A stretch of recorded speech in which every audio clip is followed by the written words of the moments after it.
கர்த்தரும் உலக இரட்சகருமாயிருக்கிற ஆண்டவராய் இயேசு கிறிஸ்துவின் நாமத்தினாலே உங்கள் யாவருக்கும் என் அன்பின் வாழ்த்துக்களை 2021 ஆண்டின் புத்தாண்டு வாழ்த்துக்களை தெரிவித்துக் கொள்கிறேன். உலகம் முழுவதும் இருக்கிற அனைத்து மக்களுக்கும் ஆண்டவராய் இயேசு கிறிஸ்துவின் நாமத்தினாலே 2021 ஆண்டின் அன்பின் வாழ்த்துக்களை நான் தெரிவிப்பதில் மகிழ்ச்சி அடைகிறேன். உலகம் முழுவதும் இருக்கிற அரசு அலுவலர்கள், அரசாங்க அதிகாரிகள், காவல்துறை அதிகாரிகள், மருத்துவத்துறையில் இருக்கிறவர்கள், மாவட்ட கலெக்டர்கள், துப்புரவு தொழிலாளர்கள், தொழில் அதிபர்கள், ஏழை எளிய மக்கள், சிறியோர்களுக்கும் வாலிபர்களுக்கும் முதியோர்களுக்கும் என் அன்பின் 2021 ஆண்டு புத்தாண்டு வாழ்த்துக்களை தெரிவிப்பதில் மகிழ்ச்சி அடைகிறேன். மற்றும் தமிழ்நாடு அமைச்சர் பெருமக்களுக்கும் இந்தியாவில் உள்ள எல்லா மாநிலத்தின் அரசியல் தலைவர்கள், முதலமைச்சர்கள், மாநில கவர்னர்கள், இந்திய தேசத்தின் ஜனாதிபதி, இந்திய தேசத்தின் பிரதமர், இந்திய தேசத்தில் உள்ள கேபினட் அமைச்சர்கள் யாவருக்கும் 2021 ஆண்டு புத்தாண்டு வாழ்த்துக்களை தெரிவிப்பதிலே மகிழ்ச்சி அடைகிறேன். உலகம் முழுவதும் இருக்கிற எல்லா தலைவர்களுக்கும் எல்லா ஜனங்களுக்கும் ஆண்டவராகிய இயேசுவின் நாமத்தினாலே 2021 ஆண்டின் புத்தாண்டு வாழ்த்துக்களை தெரிவிப்பதில் மிகுந்த மகிழ்ச்சி அடைகிறேன். ஆண்டவராகிய இயேசு கிறிஸ்து உங்கள் யாவரையும் ஆசீர்வதிப்பாராக.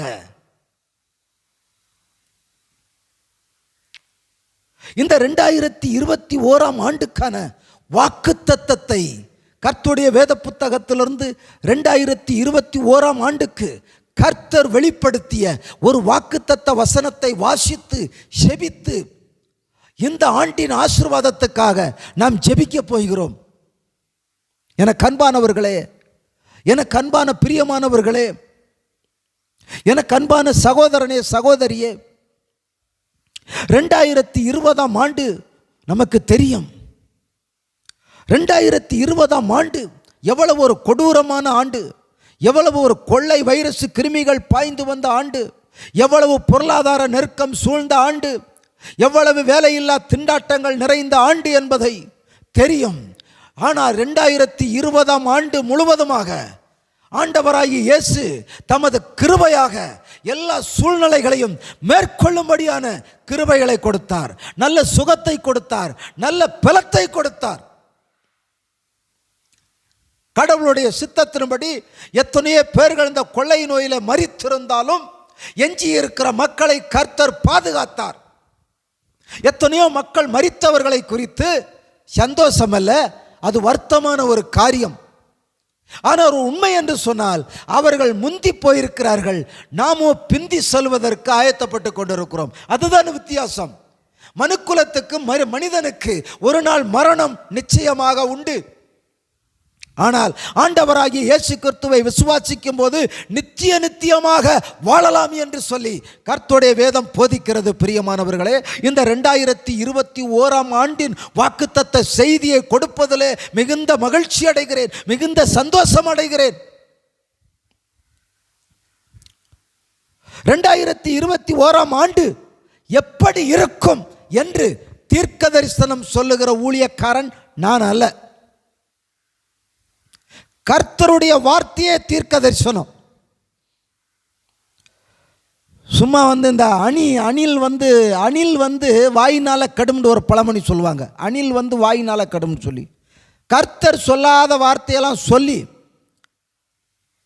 சங்கடப்படுகிற ஆளு நான் கிடையாது. நான் தெளிவாக இருப்பேன். வேதத்தை இரவும் பகலும் வாசிக்கிறதுல தெளிவு. கர்த்தருடைய வார்த்தை தான் தீர்க்க தரிசனமான வார்த்தை.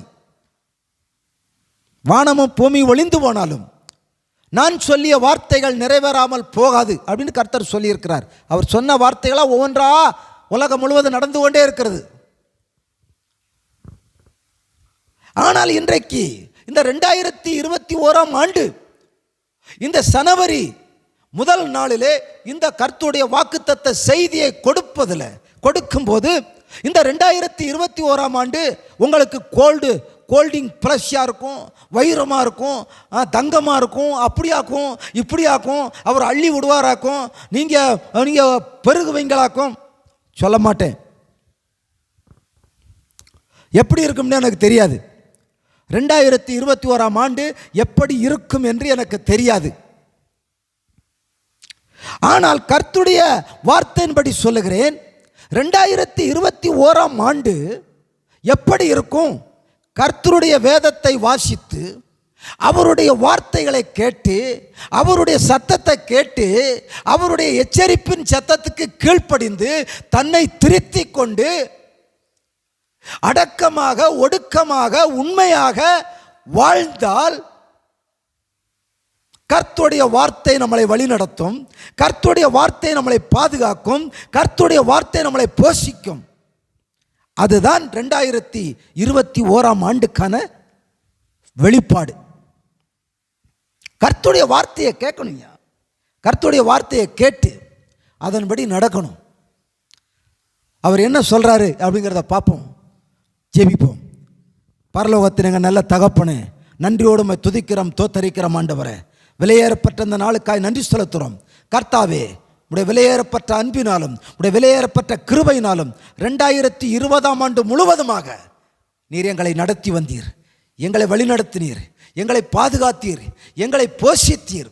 நீர் எபினேசராக இருக்கிறபடியால் நன்றி செலுத்துகிறோம். ஆண்டவரே, இந்த 2021 ஆண்டை காண்போமா என்ற சந்தேகம் இருந்தது, குழப்பங்கள் இருந்தது, வேதனைகள் இருந்தது.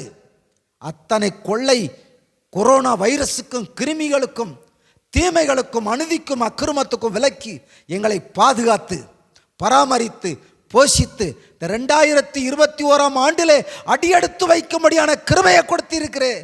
கர்த்தாவே, உமக்கு ஸ்தோத்திரம் ஐயா.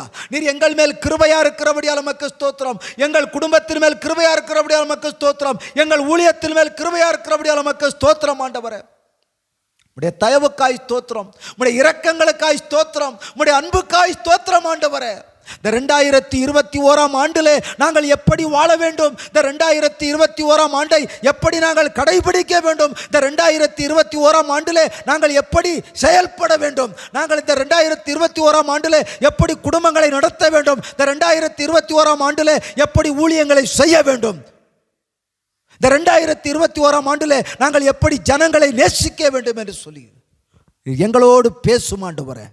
எங்களுக்கு கற்றுத்தாரும் ஆண்டவரே. உம்முடைய வசனத்தின் மூலமாக எங்களுக்கு கற்றுத்தாரும் ஆண்டவரே. அற்புதமான ஒரு வாக்குத்தத்தத்தை நீர் வெளிப்படுத்தி அந்த வாக்குத்தத்தத்தின்படி எங்களை வழிநடத்தும்படி நம்முடைய கரத்தில் ஒப்புக் கொடுக்கிறோம். இந்த செய்தியின் வாயிலாக இந்த செய்தியை கேட்டுக்கொண்டிருக்கிற ஒவ்வொரு பிள்ளைகளையும் உம்முடைய வார்த்தையினால் நிரப்பும், உம்முடைய ஆவியின் அன்பினால் நிரப்பும் ஆண்டவரே. உடைய வார்த்தையை நீர் மகிமைப்படுத்தும். நீர் நேற்றும் என்றும் என்றும் மாறாத தேவன் என்பதை நீர் வெளிப்படுத்தும் ஆண்டவரே.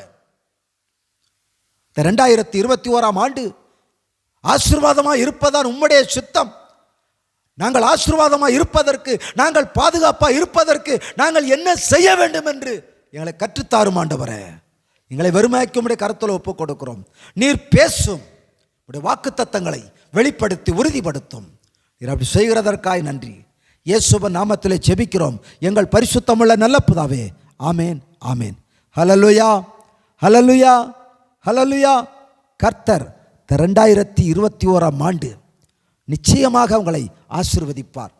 அது எப்படி என்று கர்த்தருடைய வார்த்தையிலிருந்து கற்றுக்கொள்ளுவோம். மத்தேயு 23 அதிகாரம் 12வது வசனத்தை 2021 ஆண்டுக்கு வாக்குத்தத்தமாக கர்த்தர் கொடுத்திருக்கிறார். ஒவ்வொரு தலைவர்களுக்கும், ஒவ்வொரு ஊழியர்களுக்கும், ஒவ்வொரு சபைகளுக்கும் வெவ்வேறு விதமாக கர்த்தர் வெளிப்படுத்துவார். ஆனால் நான் செபித்து கொண்டிருந்த போது, நடுக்கத்தோடும் பயத்தோடும் புலம்பிக் கொண்டு செபித்து கொண்டிருந்த போது, ஆண்டவரே 2021 ஆண்டு எப்படி இருக்கும் அப்படின்னு சொல்லி கலங்கின போது ஆண்டவர் என்னோடு பேசின வார்த்தை இதுதான். மத்தேயு 23:12 வாசிக்க கேட்போம். தன்னை உயர்த்துகிறவன் தாழ்த்தப்படுவான், தன்னை தாழ்த்துகிறவன் உயர்த்தப்படுவான். இதுதான் 2021 ஆண்டுக்கான கர்த்தருடைய வாக்குத்தத்தம். தன்னை தாழ்த்துகிறவன் எவனும் உயர்த்தப்படுவான். எனக்கு அன்பான சகோதரனே, எனக்கு அன்பான சகோதரியே, எனக்கு கர்மையா ஐயா அம்மா, 2021 ஆண்டு உங்களை தாழ்த்துங்கள், கர்த்தர் உங்களை உயர்த்துவார். தாழ்மையாயிருங்கள், கர்த்தர் உங்களை உயர்த்துவார். 2021 ஆண்டு நீங்கள் தாழ்மையாயிருங்கள், கர்த்தர் அப்பொழுது உங்களை உயர்த்துவார். 2021 ஆண்டு தாழ்மையாயிருங்கள், கர்த்தர் உங்களை மேன்மைப்படுத்துவார். 2021 ஆண்டு தாழ்மையாயிருங்கள், கர்த்தர் உங்களுக்கு கிருபை அளிப்பார். ஹல்லேலூயா, ஹல்லேலூயா. எனக்கு அன்பானவர்களே, அவர் கிருபையின் தேவன், கிருபை அளிக்கிற தேவன், பாதுகாக்கிற தேவன், பராமரிக்கிற தேவன். அவருடைய பேர் இயேசு. அந்த இயேசு 2021 ஆண்டு உங்களை உயர்த்துவார், உங்கள் குடும்பத்தை உயர்த்துவார், உங்களை ஆசீர்வதிப்பார். ஆனால் நீங்கள் கர்த்தருக்கு முன்பாக தாழ்மையாயிருக்க வேண்டும். அதுதான் சத்தியம். ஒன்று, தாழ்மைக்கு கிடைக்கும் உயர்வு. தாழ்மையா இருந்தா என்ன கிடைக்கும், எப்படி உயர்வு கிடைக்கும் பார்க்க போறோம். யாக்கோப்பு 4ஆம் அதிகாரம் 10வது வசனத்தில் கர்த்தருடைய வேதத்தில் சொல்லப்பட்டிருக்கிறது, கர்த்தருக்கு முன்பாக தாழ்மைப்படுங்கள், அப்பொழுது அவர் உங்களை உயர்த்துவார். கர்த்தருக்கு முன்பாக தாழ்த்தணும், கர்த்தருக்கு முன்பாக தாழ்த்தணும், கர்த்தருக்கு முன்பாக தாழ்த்தணும், கடவுளுக்கு முன்பாக தன்னை தாழ்த்தணும். தாழ்மைதான் உயர்வை கொண்டு வரும், தாழ்மைதான் ஆசீர்வாதத்தை கொண்டு வரும், தாழ்மைதான் பாதுகாப்பை கொண்டு வரும், தாழ்மைதான் மேன்மையை கொண்டு வரும். பிரியமானவர்களே, கர்த்தருக்கு முன்பாக தாழ்மையா இருக்கணும். தாழ்மை என்றால் என்ன? இதுவும் எனக்கு ஒரு 10-15 வருஷமா தெரியல. சில ஊழியக்காரங்கள் சொல்லி கொடுத்தாங்க, தாழ்மையா இருக்கிறதுனா நல்லா அழுக்கு சட்டை போட்டிருக்கணும், புது சட்டையெல்லாம் போடக்கூடாது, வெள்ளையும் சொல்லையுமா இருக்கக்கூடாது. அப்படி வெள்ளையும் சொல்லையுமா போனீங்கன்னா யார் காணிக்கையெல்லாம் தர மாட்டாங்க, உதவி செய்ய மாட்டாங்க. நல்லா அலங்கோலமாக ஒரு அழுக்கு சட்டையை போட்டுக்கொண்டு அப்படியெல்லாம் போனாத்தான் ஏதாவது காசு கிடைக்கும், ஏதாவது காணிக்கை கிடைக்கும் அப்படின்னு தான் சொல்லி கொடுத்தாங்க. அது தாழ்மை கிடையாது. கர்த்தருடைய வேதத்தின்படி பார்த்தா அது தாழ்மை கிடையாது. நம்ம தரித்திரத்தை இயேசு சிலுவையில் சுமந்திருக்கிறார், நம்ம ஏழ்மையை சிலுவையில் இயேசு சுமந்திருக்கிறார். நம்ம நல்ல சட்டை போடணும், நல்ல சாப்பாடு சாப்பிடணும், நல்ல தண்ணீர் குடிக்கணும், நல்ல ஆரோக்கியமாக இருக்கணும், நல்ல சுகமாக இருக்கணும். அதுதான் தேவனுடைய சித்தம். ஹல்லேலூயா.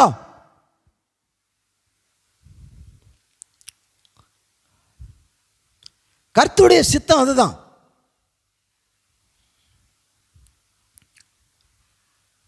தாழ்மைண்டா என்னது? உபவாசிக்கிறது தாழ்மை. உபவாசித்து தன்னுடைய இயலாமையை தேவனுக்கு முன்பாக வெளிப்படுத்துவதற்கு பேர் தாழ்மை. தேவ சமூகத்தில் காத்திருந்து வேதத்தை வாசிப்பதும் வேத வசனங்களை தியானிப்பதும் தாழ்மை. ஆண்டவரே எனக்கு கற்றுக் கொடுங்க, ஆண்டவரே நான் எந்த வழியிலே போக வேண்டும், ஆண்டவரே நான் எப்படி குடும்பத்தை நடத்த வேண்டும், உடைய வேத வசனத்தின் மூலமாக எனக்கு கற்றுக் கொடுங்க என்று கேட்கிறது தாழ்மை. 3, விசுவாசமும் ஜெபமும். விசுவாசத்தோடு ஜெபிப்பது தாழ்மை. விசுவாசத்தோட நான் தேவனுடைய சமூகத்தில் காத்திருந்து ஜெபித்தா என் தேவன் என் ஜெபத்தை கேட்பார், என் தேவன் என் கண்ணீரை துடைப்பார், தேவன் எனக்கு ஒரு புதிய வழியை திறப்பார் அப்படின்னு சொல்லி விசுவாசத்தோடு தேவனுடைய சமூகத்தில் ஜெபிப்பது, தேவனுடைய சமூகத்தில் காத்திருப்பது தாழ்மை. 4, தேவனை துதித்து ஆராதனை செய்வது தாழ்மை. தேவனை இடைவிடாமல் துதிப்பது, இடைவிடாமல் தேவனை பாடுவது, இடைவிடாமல் தேவனை புகழ்வது. ஆண்டவரே நீர் பெருகவும் நான் சிறுகவுமா வேண்டும், ஆண்டவரே நீர் பெருக வேண்டும் நான் சிறுக வேண்டும், ஆண்டவரே நீர் பெருக வேண்டும் நான் சிறுக வேண்டும் சொல்லி தன்னை தேவனுக்கு முன்பாக தாழ்த்துவதற்கு பேர் தான் தாழ்மை. அழுக்கு சட்டை போட்டு கிழிஞ்ச சட்டை போட்டு எலும்பும் தோலுமா வத்தலும் தொத்தலுமா இருக்கிறதுக்கு தாழ்மை கிடையாது. ஆமா, கர்த்தருடைய ஊழியக்காரன், கர்த்தருடைய பிள்ளைகள் கம்பீரமா இருக்கணும். காண்டாமிருகத்துக்கு ஒத்த பலனை கொடுப்பேன்னு சொல்லி இருக்கிறாரு. காண்டாமிருகத்துக்கு ஒத்த பலனை பெற்றுட்டு ஏன் சேத்தேன் எதுக்கு சேத்தேன்னு சொல்லி சோர்ந்து போய் கிடக்கலாமா? கிடக்கக்கூடாது. காண்டாமிருகத்தின் பலன் கர்த்தருடைய வல்லமை, செங்கடலை பழக்கிற வல்லமை, யோர்தானை பிரிக்கிற வல்லமை, எரிகோ தடைகளை இடித்து நொறுக்கிற வல்லமை, அதுதான் கிறிஸ்தவ வாழ்க்கை, அதுதான் பவர்ஃபுல் வாழ்க்கை, அதுதான் வெற்றி உள்ள வாழ்க்கை. கர்த்தருக்கு முன்பாக தாழ்மை படும்போது காண்டாமிருகத்துக்கு ஒத்த பலனை கொடுப்பார் கர்த்தர். உங்கள் வியாதிகள் நீங்கும், உங்கள் தரித்திரங்கள் நீங்கும், உங்கள் வேதனைகள் நீங்கும். 2021ஆம் ஆண்டு நீங்கள் கர்த்தருக்கு முன்பாக இப்படி உபவாசித்து வேத வசனத்தை தியானித்து கர்த்தருடைய சமூகத்தில் காத்திருந்து விசுவாசத்தோடு ஜெபித்து கர்த்தரை துதித்து ஆராதிப்பதற்கு அதிக நேரத்தை செலவிட்டீங்கன்னு சொன்னால் கர்த்தர் உங்களை பாதுகாப்பார். இப்போ சொல்ற மாதிரி தான் தீர்க்க தரிசனம். இப்படி இந்த 4 காரியத்தை நீங்க செஞ்சீங்கன்னா 2021ஆம் ஆண்டு உங்களுக்கு ஆசீர்வாதமாக இருக்கும். 2021ஆம் ஆண்டு உங்களுக்கு பாதுகாப்பாக இருக்கும். 2021ஆம் ஆண்டு உங்களை கர்த்தர் வழி நடத்துவார். 2021ஆம் ஆண்டு உங்களை கர்த்தர் மேன்மைப்படுத்துவார். இந்த தாழ்மைக்குள்ளாக வரும்போது ஊர் சுத்தினீங்கடா வராது. ஊழியக்காராக இருந்தாலும் சரி, விசுவாசிகளாக இருந்தாலும் சரி, ஊர் சுத்தினா வராது. ஊர் சுத்தக்கூடாது. கர்த்தருடைய சமூகத்தில் காத்திருந்து தன்னை தாழ்த்தி செபித்து உபவாசித்து மன்றாடி ஆராதனை செய்து கர்த்தரை புகழ்ந்த அவர் சமூகத்தில் காத்திருக்கும் போது புது பலன்களை அடைவோம்.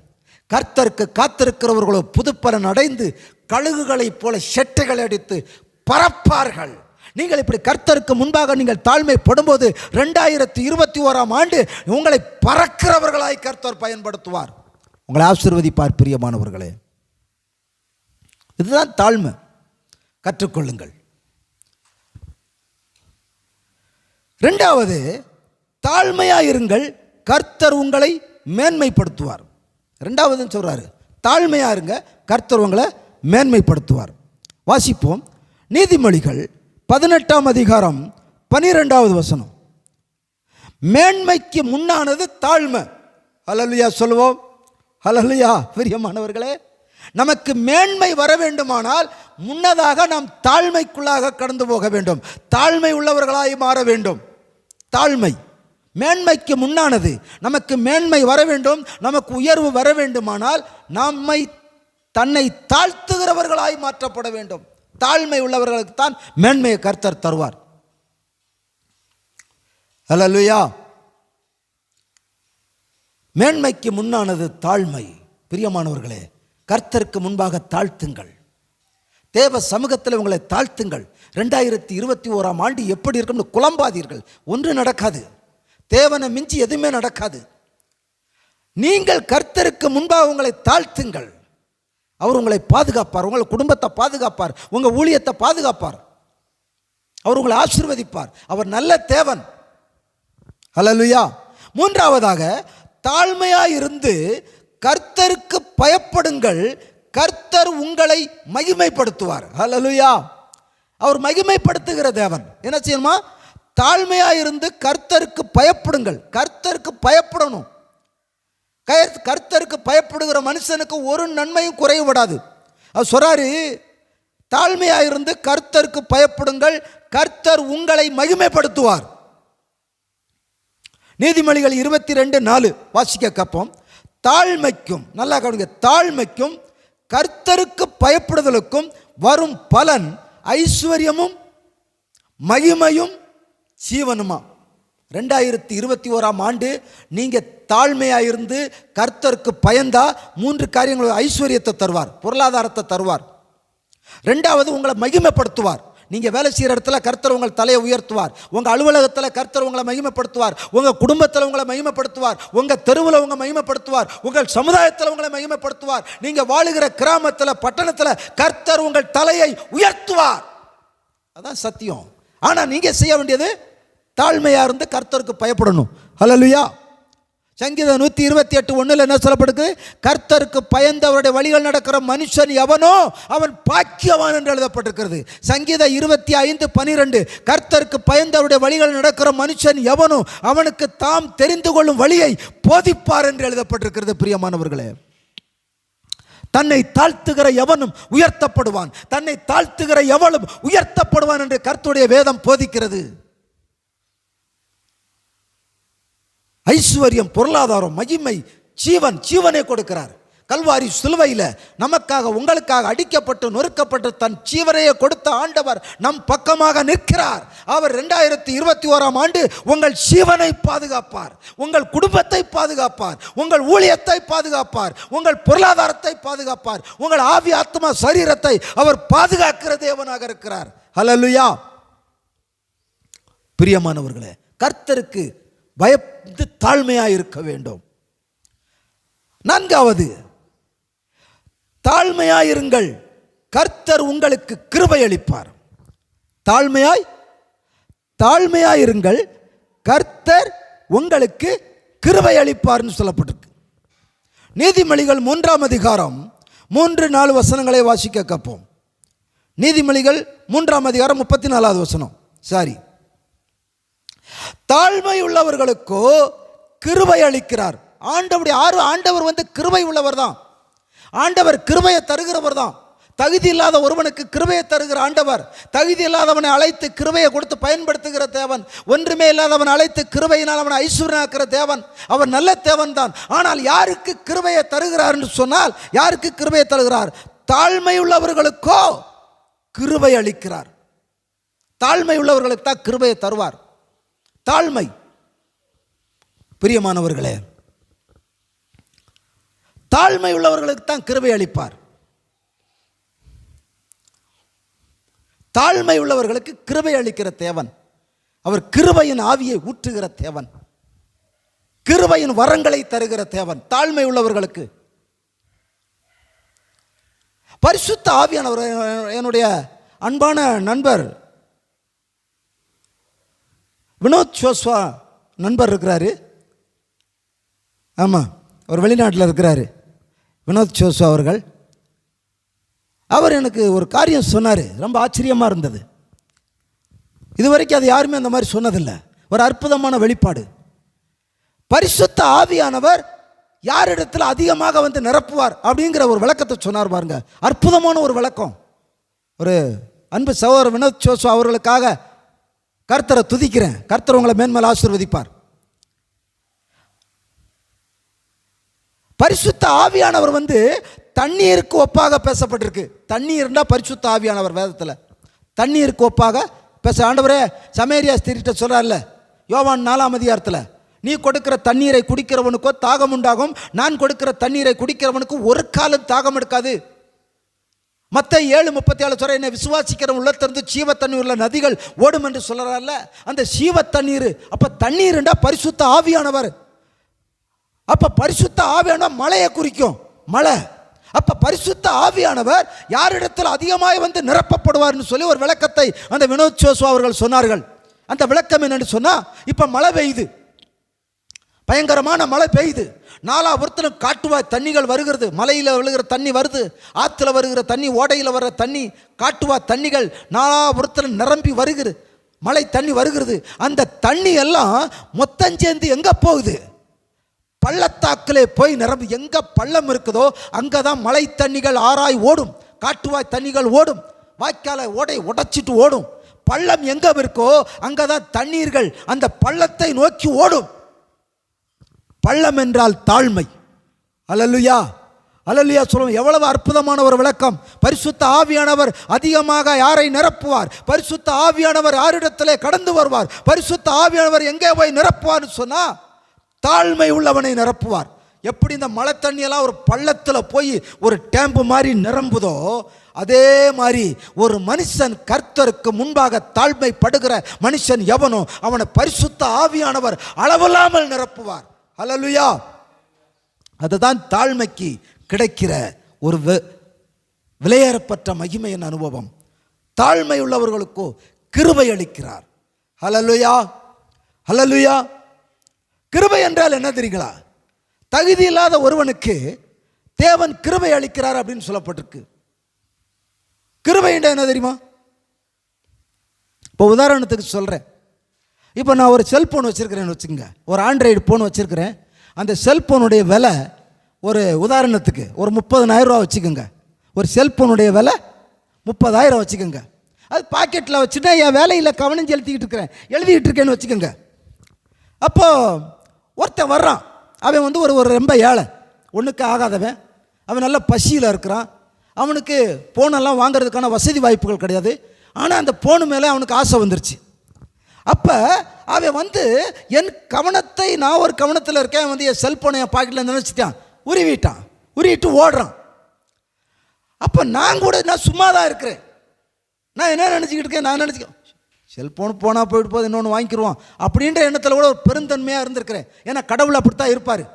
ஒருத்தன் உன்னை தூக்கிட்டு போயிட்டா கடவுள் தண்டிக்கிறவர் கிடையாது. கிருபைக்கு உதாரணம் சொல்கிறேன். அவன் என் செல்ஃபோனை எடுத்துகிட்டு ஓடின உடனே எழுத்தில் வர்ற 2 ஆள் என்ன பண்ணுறாங்க, அவனை கையும் காலமாக பிடிச்சி இழுத்துட்டு வர்றாங்க. நல்லா கவனிங்க, கிருபைண்டா என்னான்னு சொல்லி இழுத்துட்டு வர்றாங்க. இப்போ தண்டனை யாருக்கு கிடைக்கணும்? அவனுக்கு என்ன கிடைக்கணும்? அவனை போலீஸில் கொண்டு போய் ஒப்படைக்கணும். செல்ஃபோனை திருடினான்னு சொல்லி போலீஸில் அவனை அடிப்பார்கள், அவனுக்கு தண்டனை கொடுப்பார்கள். இது என்னத்துக்கு ஒப்பனையாக இருக்குன்னு சொன்னால், இவனுக்கு பதிலாக இயேசு கிறிஸ்து இழுத்து கொண்டு போகப்பட்டார். அல்லேலூயா, அதுதான் கிருபை. இந்த திருடனுக்கு பதிலாக இயேசு கிறிஸ்து வீதியிலே இழுத்து கொண்டு போகப்பட்டார். நான் சொல்கிறேன், அவனை ஒன்றும் அடிச்சிடாதீங்கப்பா. நான் சொல்கிறேன், செல்ஃபோனை இழந்தவே நான் சொல்கிறேன், அதை இழுத்துட்டு வர எப்போ அவனை தொட்டாதீங்க, அவனை அடிக்காதீங்க பாவம் அப்படின்றேன். அப்போ அவனுக்கு பதிலாக இயேசு கிறிஸ்து சிலுவையிலே அடித்து இழுத்து கொண்டு போகப்பட்டார். இப்போ அவன் தண்டிக்கப்படணும். அவனுக்கு பதிலாக அடி வாங்குறாரு. இயேசு அடி வாங்கினாரு, இவன் அடிக்காதீங்கன்ற. அப்போ கொண்டு வந்து என் கிட்டத்தில் விட்டாச்சு. இயேசு மன்னிக்கிற தெய்வம், அதான் கிருபை. எப்பேற்பட்ட பாவியா இருந்தாலும் மன்னித்து ஏற்றுக்கொள்ளுகிற ஒரு தெய்வம், அவருடைய பேர் இயேசு. வந்தாரு, அவன் சொன்னான், ஐயா என்னை மன்னிச்சுக்கங்க, இந்தாங்க உங்க செல்போனு, என்னை தண்டிச்சிடாதீங்கன்னு நான் சொல்கிறேன். நான் செல்போனை வாங்கிட்டு மறுபடியும் என்ன செய்கிறேன், அந்த செல்போனை அவனுக்கே கொடுக்குறேன். இந்தாப்பா 30,000 ரூபா செல்போனு, நீயே வச்சுக்க. ஐயா என்னையா சொல்கிறீங்க? ஆமாம், இந்த செல்போன் உனக்கு தான், நீ ஆசைப்பட்ட இல்லை, நீ வச்சுக்க அப்படின்னு சொல்லிட்டு, சாப்பிட்டியா? இல்லைங்க சாப்பிடல. அப்போ நான் என் பர்ஸ் எடுத்து, என் பாக்கெட் பர்ஸ் எடுத்து அவனுக்கு ஒரு 2,000 ரூபா நோட்டை வர கொடுக்குறேன். 2,000 ரூபா நோட்டை கொடுத்து என்ன பண்ணுறேன், செல்போனுக்கு 500 ரூபாய்க்கு ரீசார்ஜ் பண்ணிக்க. திருடின போனுக்கு கிருபைக்கு விளக்கம் சொல்லிக்கிட்டு இருக்கேன். அல்லையா, என்னமா அநேகர் கிருபைன்னு சொல்லிட்டு கூத்தடிச்சிக்கிட்டு இருக்காங்க. கிருபைண்டா என்னான்னு விளங்கிக்கங்க, தேவனுடைய கிருபை. செல்போன் 30,000 செல்போனை நீயே வச்சுக்க, இந்த 2,000 ரூபா 500 ரூபாய்க்கு ரீசார்ஜ் பண்ணிக்க, நல்லா பேசு. வீட்டுக்கு போகையில் ஒரு 200 ரூபா 300 ரூபாய்க்கு நல்ல நம்பர் 1 A1 மட்டன் பிரியாணி சாப்பிடு, திருப்தியாக சாப்பிடு. மனைவி பிள்ளை இருக்கா? ஆமாங்கயா, என் மனைவி, எனக்கு 2 பிள்ளைங்க. சரி, அவங்களுக்கு ஒரு 500 ரூபாய்க்கு நல்ல A1 மட்டன் பிரியாணி பார்சல் பண்ணி வீட்டுக்கு கொண்டு போய் சந்தோஷமா இரு. அல்லேலூயா சொல்லுவோம். இதுக்கு பேர் தான் கிருபை. அல்லேலூயா. அப்ப ஆண்டவர் ஒரு காலத்தில் நீங்க எப்படி இருந்தீங்க, நான் எப்படி இருந்தேன், என்னையெல்லாம் உண்மையா சொல்றேங்க, எங்க ஊர் நாய் கூட என்னை மதிக்கல, எங்க இனத்துல ஒருத்தன் கூட எனக்கு பொண்ணு கொடுக்கல. அவ்வளவு மோசமா இருந்தேன், அவ்வளவு கேவலமா இருந்தேன், அவ்வளவு அலங்கோலமா இருந்தேன், அவ்வளவு அசிங்கமா இருந்தேன். ஆனா ஆண்டவர் என்னை ரட்சித்து ஒரு நல்ல மனைவியை கொடுத்து, நல்ல 4 பிள்ளைங்களை கொடுத்து, 4 மருமக்கமார்களை கொடுத்து, 9 பேர பிள்ளைகளை கொடுத்திருக்கிறார். இன்னைக்கு இயேசுவின் புண்ணியத்தினால, இயேசு கிறிஸ்துவின் கிருபையினால இன்னைக்கு நாங்கள் குடும்பமாக ஆசீர்வாதமாக இருக்கிறோம். அல்லேலூயா. பிரியமானவர்களே, தாழ்மை உள்ளவனுக்கு கிருபை அளிக்கிற தேவன். ஆண்டவருடைய கிருபை 2021 ஆண்டு முழுவதும் ஆண்டவருடைய கிருபை உங்களை சூழ்ந்து கொள்ளும். 2021 ஆண்டு முழுவதும் உங்கள் குடும்பத்தை சூழ்ந்து கொள்ளும். 2021 ஆண்டு முழுவதும் ஆண்டவருடைய கிருபை உங்கள் ஊழியத்திலே விரிவாய் காணப்படும். சந்தோஷப்படுங்க. கடைசியாக 1 பேதுரு 5ஆம் அதிகாரம் 5வது வசனத்தை வாசித்து ஜெபிப்போம். 1 பேதுரு 5:5. அந்தப்படி இளைஞரே, மூப்பருக்கு கீழ்ப்படியுங்கள். நீங்கள் எல்லாரும் ஒருவருக்கொருவர் கீழ்ப்படிந்து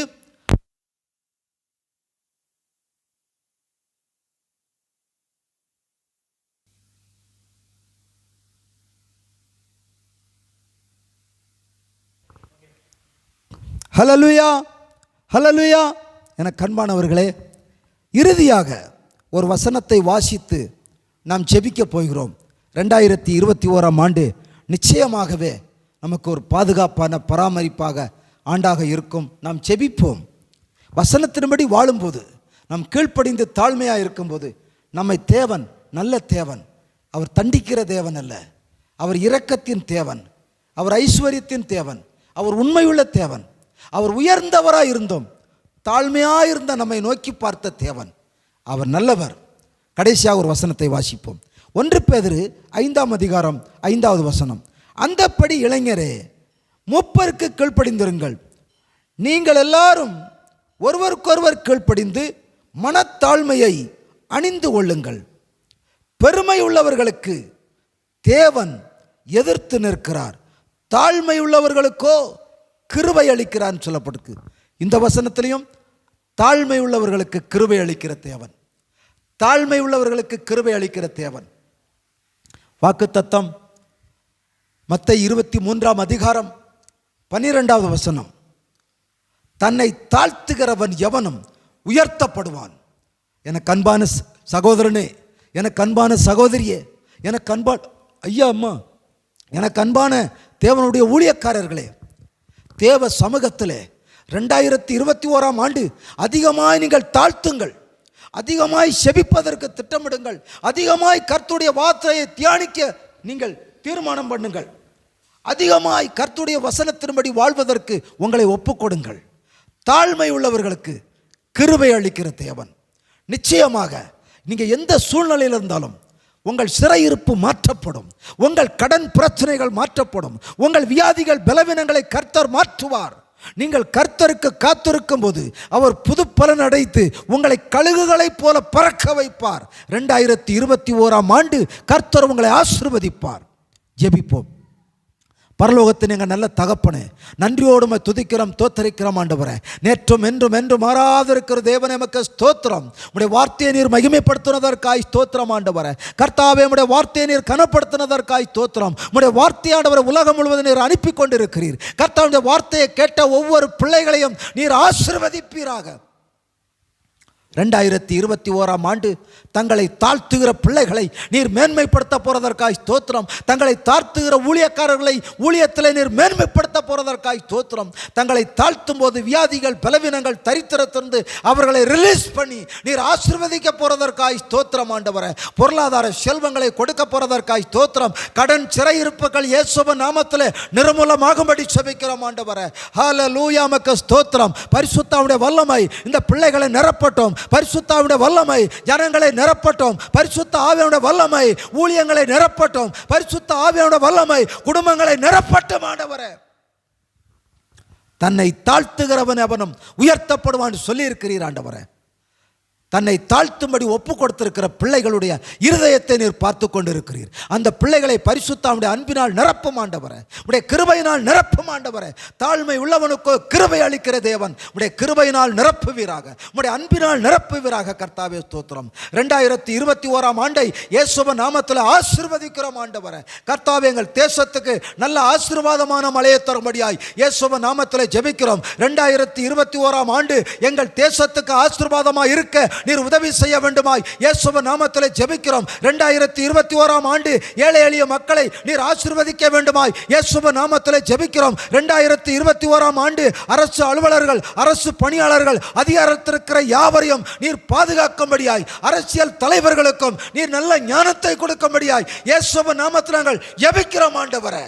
கர்த்தாவே, ஸ்தாபனங்களுக்காக, ஸ்தாபன தலைவர்களுக்காக, திருச்சபைகளுக்காக, திருச்சபை போதகர்களுக்காக, திருச்சபை மனைவி, திருச்சபை போதகருடைய மனைவி பிள்ளைகள் குடும்பங்களை நீர் ஆசீர்வதிக்கும்படியாய் இயேசுவின் நாமத்திலே ஜெபிக்கிறோம் ஆண்டவரே. கர்த்தருக்கு முன்பாக தாழ்மைப்படுங்கள், அப்பொழுது அவர் உங்களை உயர்த்துவார் சொன்னீரையா. கர்த்தாவே, உமக்கு ஸ்தோத்திரம். நன்றியோடுமை துதிக்கிறோம், தோத்தரிக்கிறோம் ஆண்டவரே. நல்ல தகப்பனே, உமக்கு ஸ்தோத்திரம். உடைய விலையேறப்பட்ட அன்பை நீர் ஊற்றினதற்காய் நன்றி ஆண்டவர். 2021ஆம் ஆண்டுக்கு விரோதமாக தேசத்தில் எழும்புகிற கொள்ளை நோய்களை, சத்துருவின் வல்லமைகளை, அநீதி அக்கிரமத்தை கொண்டு வருகிற சாத்தானுடைய கிருபை கிரியைகளை இயேசுவின் நாமத்தில் நிர்மூலமாக்குறோம். மாந்திரீக வல்லமைகள், செய்வன கட்டுகள் இயேசுவின் நாமத்தில் உடைக்கப்படுவதாக. ஆண்டவரே, தேசத்தில் நடக்கிற அக்கிரமத்தை மன்னியும், அநியாயத்தை மன்னித்தரலும். இயேசுவின் ரத்தம் உலகம் முழுவதும் மூடட்டும். இயேசுவின் ரத்தம் தேசத்தை மூடட்டும். இயேசுவின் ரத்தம் தலைவர்களை மூடட்டும். இயேசுவின் ரத்தம் ஜனங்களை மூடட்டும். இயேசுவின் ரத்தம் குடும்பங்களை மூடட்டும். இயேசுவின் ரத்தம் வாலிபர்களை மூடட்டும். இயேசுவின் ரத்தம் வாலிபர்களை, சிறுவர்களை மூடட்டும். இயேசுவின் ரத்தம் ஏழை எளிய மக்களை மூடட்டும் ஆண்டவரே. இயேசுவின் ரத்தம் திருச்சபைகளை மூடட்டும். கர்த்தாவே உமக்கு ஸ்தோத்திரம். 2021ஆம் ஆண்டு எங்கள் தேசத்துக்கு நீர் பாதுகாப்பை கட்டளையிடும். இராணுவத்தில் இருக்கிற இராணுவத்துறையினர்களுக்காய் ஸ்தோத்திரம். 2021ஆம் ஆண்டு இராணுவத்துறையினரை பாதுகாத்துக் கொள்ளும். இராணுவத்துறையினரை ஆசீர்வதியும். இராணுவத்துறையில் விட்டு சென்றிருக்கிற மனைவி பிள்ளைகளை ஆசீர்வதியும். எல்லா ஆண்டவரை இன மக்களையும் நீர் ஆசீர்வதிக்கும்படியாக ஜெபிக்கிறோம் ஆண்டவரே. கர்த்தாவே 2021ஆம் ஆண்டு ஆண்டவரே கர்த்தாவே ஒரு பாதுகாப்பாக ஒரு ஆசீர்வாதமாக இருக்க என் தேவன் தாமே உதவி செய்யும். தலைவர்களுக்கு நல்ல ஞானத்தை தரும்படியாக ஜெபிக்கிறோம் ஐயா. தலைவர்களுக்கு நல்ல பாதுகாப்பை தரும்படியாக ஜெபிக்கிறோம் ஆண்டவரே. எங்கள் இந்திய தேசம் ஒரு பொருளாதார தேசமாக செழிப்படையும்படிக்கு நீர் ஆசீர்வதியும். திருச்சபைகள் வளர்ந்து பெருக நீர் உதவி செய்யும். கர்த்தாவே உமக்கு ஸ்தோத்திரம். காண்டாமிருகத்துக்கு ஒத்த பலனை கொடுத்த நீர் ஆசீர்வதியும். இந்த வார்த்தைகளை நீர் கனப்படுத்தினபடியால் நமக்கு ஸ்தோத்திரம். தன்னை தாழ்த்துகிறவன் அவன் உயர்த்தப்படுவான் சொன்ன இந்த வாக்கு தத்தத்திற்காக நன்றி செலுத்துகிறோம் ஆண்டவர். நீர் கிறிஸ்துவுக்குள் நீர் கொடுத்த வாக்கு தத்தங்கள் அத்தனையும் ஆம் என்றும் ஆமேன் என்றும் பலிக்கிறதற்காய் நன்றி செலுத்துகிறோம் ஆண்டவரே. எங்கள் ஜெபங்களை கேட்டு பதில் கொடுத்ததற்காய் நன்றி செலுத்துகிறோம். தாழ்த்தி ஒப்புக் கொடுக்கிறோம். எங்கள் மீட்பர சேரமாக இருக்கிற இயேசுவின் நாமத்திலே ஜெபிக்கிறோம் எங்கள் பரிசுத்தமுள்ள நல்ல பிதாவே. ஆமேன் ஆமேன். ஹல்லேலூயா ஹல்லேலூயா ஹல்லேலூயா. 2021ஆம் ஆண்டு பிரியமானவர்களே, கர்த்தருக்கு முன்பாக உங்களை தாழ்த்துங்கள். அவர் உங்களை ஆசீர்வதித்து கனப்படுத்தி மகிமைப்படுத்தி உங்களை பாதுகாப்பார். God bless you.